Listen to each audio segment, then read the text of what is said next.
और Iran Israel जंग के बीच कल सुबह ठीक 6:30 बजे ट्रंप इस जंग को लेकर अपना पक्ष रखेंगे, उनका संबोधन होगा। निश्चित तौर पर इस जंग को लेकर ट्रंप के संबोधन को बेहद अहम माना जा रहा है। बता दें कि ट्रंप कह चुके हैं कि ईरान के साथ चल रहा युद्ध अगले 2 से 3 हफ्ते में खत्म हो सकता है। उन्होंने दावा किया कि अमेरिका अपना लक्ष्य हासिल कर चुका है और उनका ऑपरेशन आखिरी पड़ाव में है। वहीं ईरान के राष्ट्रपति मसूद ने भी कुछ शर्तों के साथ इस युद्ध को खत्म करने के संकेत दिए हैं। खासकर ईरान ने उन पर दोबारा हमला नहीं होने की गारंटी मांगी है। वहीं एक बड़ी खबर ये भी है कि ट्रंप ने ईरान जंग के बाद नाटो से अलग होने की बात भी कही है। इस खबर पर दिल्ली से जुड़ रहे हैं हमारे संवाददाता अनुवेश रथ। अनुवेश, बताइए क्या मतलब है ट्रंप के इस बयान का, क्या बातचीत आपकी हो रही है जो इस सर्किल के लोग हैं उनसे, और दूसरी बड़ी बात कि क्या ये मान लिया जाए अब कि ईरान वाला का जो युद्ध है वो जल्द खत्म होने वाला है वाकई?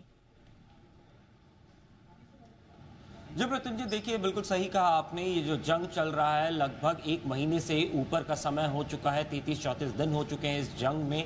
लेकिन उसके बावजूद अगर आप देखें इस जंग की जो एंडिंग है वो कहीं आसपास नजर नहीं आ रही है। हालांकि डोनाल्ड ट्रंप ने ये कहा है कि जल्द हम इस जंग को खत्म कर सकते हैं, हम अपने ऑपरेशन के आखिरी पड़ाव में हैं। वहीं पे जो हमारे टारगेट्स थे वो हम अचीव कर चुके हैं और कुछ ही आखिरी चीजें बची हैं जो हम इस ऑपरेशन को खत्म कर देंगे और जल्द हम अपने जो मिशन था उसको सक्सेस कर सकते हैं, उसको हम अचीव कर सकते हैं।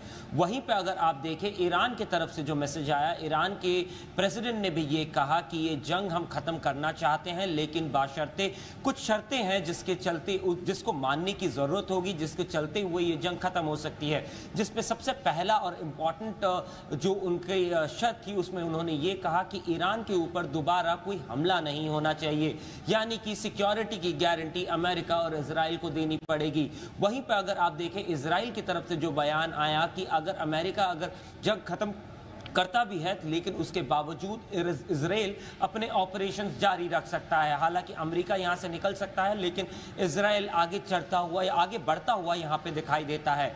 वहीं पे इसके अलावा अगर आप देखें सेक्रेटरी ऑफ वॉर ने भी ये कहा अमेरिका के कि जिस तरीके से जंग चल रहे हैं और प्रेसिडेंट डोनाल्ड ट्रंप के जरिए कि वो एक पॉइंट अचीव करने वाले प्रेसिडेंट हैं और उन्होंने जो जो चीज़ें आज तक कही हैं वो उन्होंने अचीव किया है। यानी कि जंग खत्म होने के निर्देश या आदि कुछ सूचनाएं यहाँ पे दिख रही हैं, लेकिन जंग खत्म होता हुआ अभी तक ऐसी कोई संभावित बात नहीं आ रही है। वहीं पे अगला निशाना नेटो पे है, क्योंकि डोनाल्ड ट्रंप ने ये ऑलरेडी कह दिया है कि नेटो को मैं पसंद नहीं करता हूं, लेकिन जिस तरीके से इस ईरान इजराइल और यूएस के युद्ध के दौरान नेटो की जरूरत यूएस को थी लेकिन किसी भी नेटो देश ने उनकी सहायता नहीं की, तो ये संभावित है कि आगे चलते हुए अमेरिका नेटो से अलग होता हुआ दिखे। और ये पहली बार नहीं है जब डोनाल्ड ट्रंप ने ये कहा है, बल्कि इससे पहले कई बार डोनाल्ड ट्रंप इसके बारे में कह चुके हैं और नेटो से अलग होने की बात भी कह चुके हैं।